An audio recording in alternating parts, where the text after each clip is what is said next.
We have a dichotomy. We have a large pool of young people in New Zealand who are highly qualified, they're highly skilled, they're very employable here and internationally.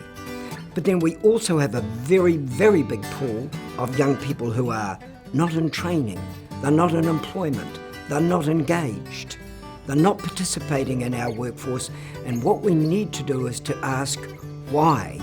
And when we understand why, we'll understand what we have to do.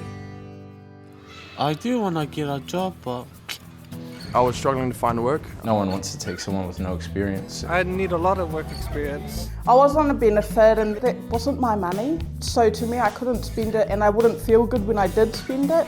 So we have an ongoing paradox.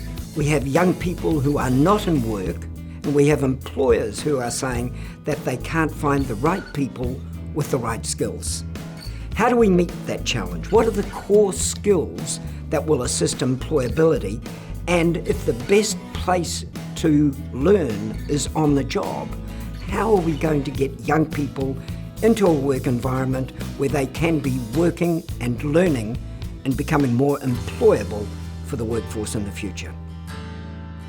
The ones that don't get through are the ones with the attitude. They've got a bad attitude. They need to work hard. They've got to be focused. They've got to realise that it's a 3 to 4 year commitment that we're prepared to give to them, so they have to give it to us. The work that we do, a lot of it can be taught, and if they have the right attitude, they can learn it quickly. You know, one would hope that by the time someone's ready to join the workforce, are they organised, are they tidy, are they on time? And a lot of them don't realise what is expected of them in the workplace. Maybe not so work ready, perhaps someone's come from school, they've just got to have an attitude wanting to work. When you employ someone, it's a massive cost to the company if you get it wrong.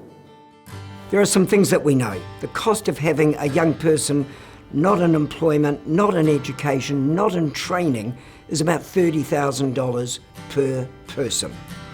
So we need to change. Internationally, they say that what young people need to be employable is going to be about attributes, it's going to be about attitudes, it's going to be about qualifications and network. But it is also about work experience and on-the-job learning, which is where employers can help. Somebody could come in with thousands of qualifications, but it's just the person's attitude. I need somebody who is willing to learn and to learn the way we do things. This is our business, we have certain ways of doing things, and we need the new people to adjust to us, not for us to adjust to them. Te Whāngai relies on the help of Ministry of Social Development with contracts for Task Force Green, and having those contracts allow us to put the labour in and allow them to start running the business. I think if the government didn't wait till they've fallen through the cracks, if the government did it before then, they would help employers like us. And if my taxes go to helping the youth get a job for a year instead of playing PlayStation for a year, I would even pay more tax.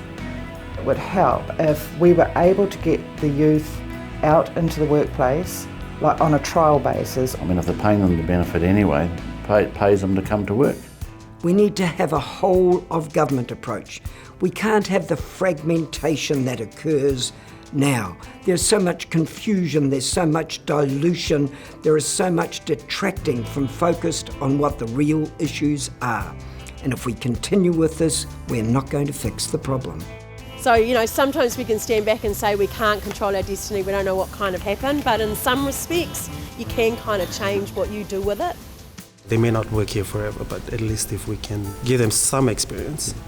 With assistance, I think there'd be many companies out there that would be willing to provide that help, if you like, as long as it wasn't at any great cost to them.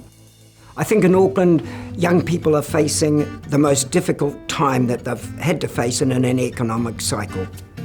They're starting a life, and they're starting a life without work, and for them that will be tragic for the people around them, their families and friends.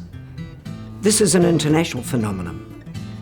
In the OECD countries, for example, over 16% of youth are unemployed, but in Auckland, it's over 22%. And if I look at just Māori and Pacific youth, the situation is much worse.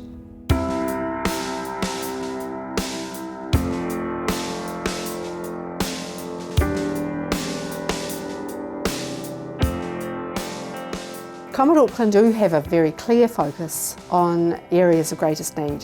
That's why we've gone back and gone to the focus groups and asked employers and young people, what is the reality? The most important is attitude. Seriously, attitude is a deal breaker. A willingness to learn. Reliability. We know that someone is actually going to turn up on time, at the right place. They think 5 minutes isn't a lot. Yeah, to me, it's no biggie. It's a lot.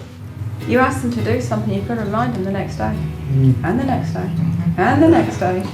All there is, they know that, oh, well, if it doesn't work out, I'll just go back on the dole. So I kind of missed the round of the job, and when I didn't want to turn up, I didn't turn up. You don't really prepare for the real world until you go and live it. Like, when you're in high school, you don't know what it's like to pay rent, pay your bills. I just went back on the benefit. I didn't really like my boss. Yeah, it kind of gets old after 2 weeks. Right. I just didn't think I'll grow up this fast. They look at your personality, your background. If they give us their trust, if they trust in us young people. You have to be able to show the employer that you have the passion to do it. I think that they think that we need more skills. A lot of people don't understand other people's point of views. I think work experience is a little bit, very bit higher than education. International students should be given a chance. How would you get the experience? They want all this experience from you, but yet they're not willing to give you any. For me, it was actually the mentor. What he did was show me a whole new world of possibilities. My dream is to fight the poverty cycle and to empower people. It consumes me. I think if employers are going to be a part of the solution, they're going to have to be incentivised. And they can be incentivised monetarily in assisting with mentors for young kids. They can be incentivised through training programs from the government and so on. Cadet Max was started in 2008 because the Auckland Chamber of Commerce wanted to be part of the solution to help young people into jobs. The real benefit of the cadet program is give them pragmatic skills and also give them that sense that they can actually do things that they had never thought of being able to do in the past. Te whanga is belonging. Identity and community. We're about a hand up. Not a hand up. Te whanga is a whānau, not just a job. We push them to do that so they can actually move out into that workforce. We know that if we can get them into a workplace and give them work experience and that they learn on the job, we can make a difference.